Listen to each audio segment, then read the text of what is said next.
Come true sir. ఎందుకంటే Big Boss lover కన్నా కూడా అడ్మైరర్ నేను. I owe something to Big boss.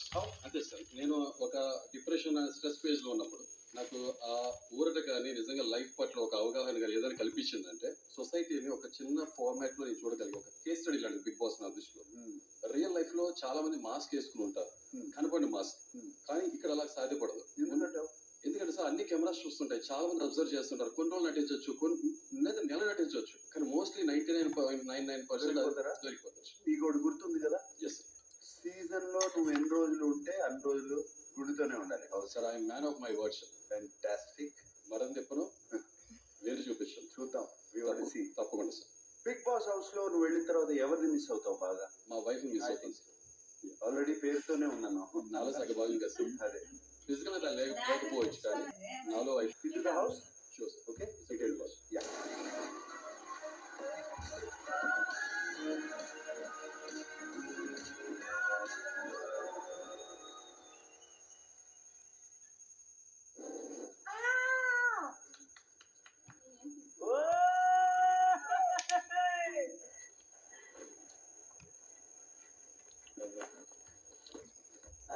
ఆయనంతా అయిపోయింది.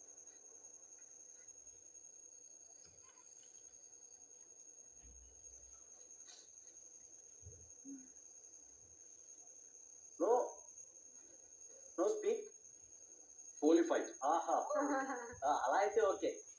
ఫైట్ అప్పుడు మాట్లాడు. Deserve candidate.